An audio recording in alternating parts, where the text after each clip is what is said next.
Hello student, कैसे हैं आप। मैं अभिजीत पांडे जीत क्लासेस में आपका स्वागत करता हूं।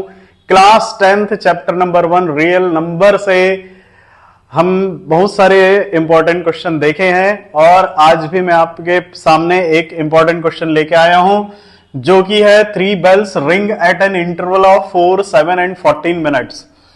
All 3 bells rang at 6 a.m. When the 3 bells will be ring together next. तो अब चूंकि बच्चों क्या है 3 बेल जो है वो एक साथ रिंग हो रहे हैं, ठीक है। अब मेरे को क्या निकालना है, जैसा कि हम जानते हैं कि क्या जानते हैं हम, जब भी बेल रिंग होगा फिर से तब क्या होना चाहिए, तो हम उस तीनों बेल का हम कैसा टाइम निकालेंगे, इंडिविजुअल टाइम निकालेंगे।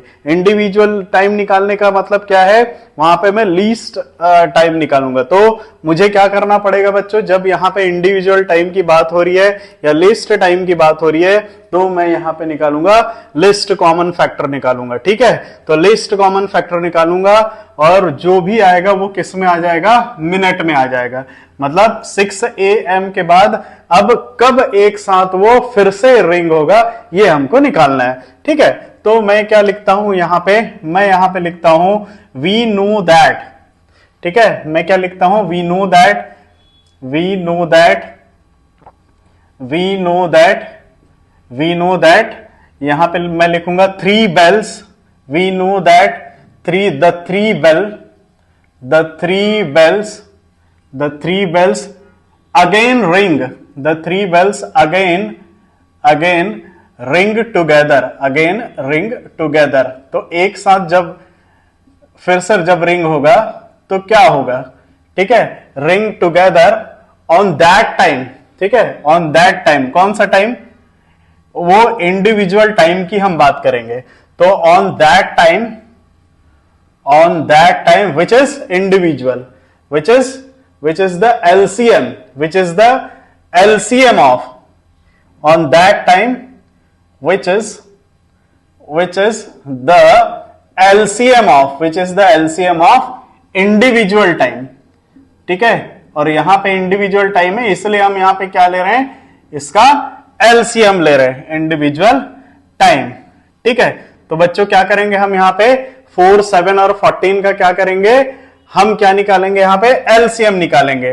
टाइम ऑफ ईच बेल, तो हर बेल के लिए मेरे को क्या निकालना पड़ेगा, एक इंडिविजुअल टाइम निकालना पड़ेगा, ठीक है। इसलिए मैं यहां पे क्या कर रहा हूं, इसलिए मैं एलसीएम ले रहा हूं। तो कौन कौन सा लूंगा मैं, यहां पे मेरे को कौन कौन सा नंबर दिया है, एक तो 4 दिया है, साथ में 7 है और 14 है, ठीक है। तो 4 का जब आप प्राइम फैक्टराइजेशन करोगे तो क्या आ जाएगा, यहां पे 2 × 2 आ जाएगा, ठीक है।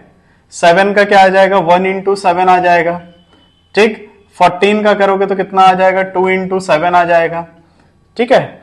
अब मैं जब यहां पे एलसीएम की बात करूंगा, जब मैं यहां पे एलसीएम की बात करूंगा, किसकी एलसीएम की बात करूंगा, यहां पे मैं 4, 7 और 14 के एलसीएम की बात करूंगा, तब मेरे पास यहां पे एलसीएम क्या आएगा बच्चों।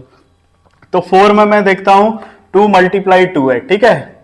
तो मैं इसको यहां पे लिख लेता हूं, 2 × 2 लिख लिया, ठीक है। और कौन सा नंबर मेरे पास आ रहा है, इसमें 7 है, तो यहां पे 7 लिख लेता हूं, 7 लिख लेता हूं मैं। और भी कुछ आ रहा है क्या, यहां रिपीटेशन में तो नहीं है, देखो यहां पे रिपीटेशन में नहीं है, यहां भी 7 रिपीटेशन में नहीं है, इसलिए मैं यहां पे 7 लिख लिया, ठीक।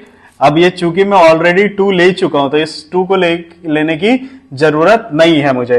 तो 2 × 2 × 7, तो यहां पे मेरा एलसीएम कितना आ जाएगा बच्चों, 2 × 2 = 4, 4 × 7 = 28। ये 28 क्या चीज है बच्चों, 28 मिनट है। तो इसका मतलब 6 AM के बाद 6 AM होने के बाद 28 मिनट के बाद फिर से वो एक साथ रिंग करेंगे। तो मैं यहां पे क्या लिखूंगा, hence the 3 bells ring, 3 bells will ring together again कितना लिखूंगा, 6 6:28 AM 28 मिनट। ठीक है, तो ये मेरा क्या आ जाएगा बच्चों, ये मेरा आंसर आ जाएगा। ये बहुत ही ज्यादा इंपॉर्टेंट क्वेश्चन है, ये हर बार पूछा जाता है, तो आप इस वीडियो को पॉज करके इसे नोट करें। ऐसे ही और भी इंपॉर्टेंट क्वेश्चन में बने रहने के लिए आप इस मेरे जीत क्लासेस के चैनल को सब्सक्राइब करें, इसे ज्यादा से ज्यादा लाइक करें, शेयर करें। तब तक के लिए बाय बाय, टेक केयर।